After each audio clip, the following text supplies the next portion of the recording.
Greetings. A good slogan is short and memorable. It's pithy. Unfortunately, what is gained in brevity is sometimes lost in precision, and that's the case with the metoo movement's slogan, "Believe the victim." Although it might make sense to urge that we believe actual victims, and I imagine that that's how the slogan, "Believe the victim," got started, in the pleas of actual victims to be believed. We nevertheless have to recognize that when someone claims to have been the victim of a crime, we don't know whether the claim is true or not. We don't know whether or not we're dealing with an actual victim. Moreover, even if we accept that the person making the claim is not simply lying, but does in fact perceive himself as having been victimized, we might not be able to rely on that person's account as a dispassionate account of simple facts, uncolored by personal perception. Usually, we suppose that those who claim to be victims probably really are victims. And usually, we suppose that they're giving us as accurate accounts of their experiences as they can give us. And we should certainly take their claims seriously and investigate them thoroughly. That is as true for those claiming to be victims of sexual crimes as for those claiming to be victims of any other crimes. And if the Me Too movement had adopted the slogan, "Take the claimant and the claim seriously," it would express what I hope is really meant by the slogan, "Believe the victim." Lest I be thought to be baselessly doubting women's claims, because I am, after all, a man, let me observe that I once had a conversation with the administrative assistant of a defense attorney. She told me that she had been the victim of sexual assault. Indeed, she said, she had to remind herself every day that her husband wasn't her assailant. The psychological effect of her ordeal was lasting.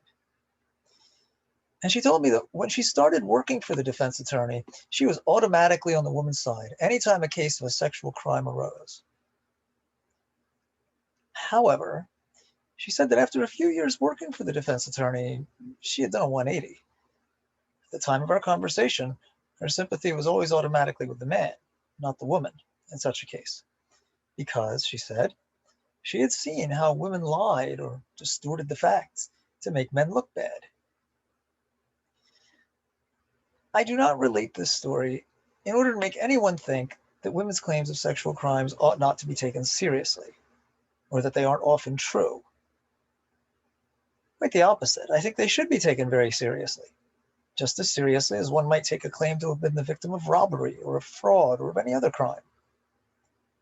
Take the claimant and the claim seriously ought always to be observed. Law enforcement shouldn't simply dismiss claims of victimhood out of hand without serious investigation. That's where the Senate fell down when the claims against Brett Kavanaugh were made. A serious investigation, a thorough investigation, wasn't done. Only a limited, cursory one was done. That's not how I'd want law enforcement to treat my claim if I were the victim of a crime. If the charges were false, then I'm sorry he was put through an ordeal, although his ordeal didn't keep him off of the Supreme Court. But if the charges were true, well, we'll never know, because the thorough investigation wasn't done, as it should have been. But "Believe the victim" is a bad slogan. And I hope that the Me Too movement slogan is indeed properly construed as "Take the claimant and the claim seriously." And I think that that's the way we should interpret it.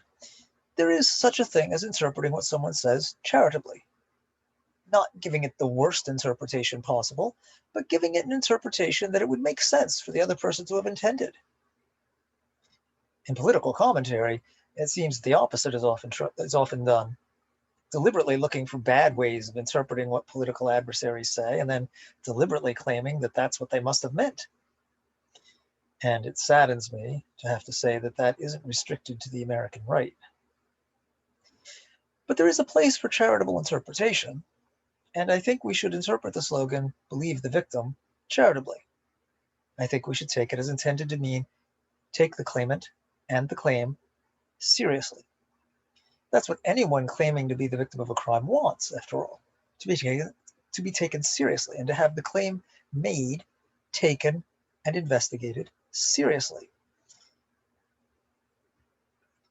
If only that were the sort of pithy slogan people put on t-shirts and bumper stickers. As always, let reason and compassion be your guides.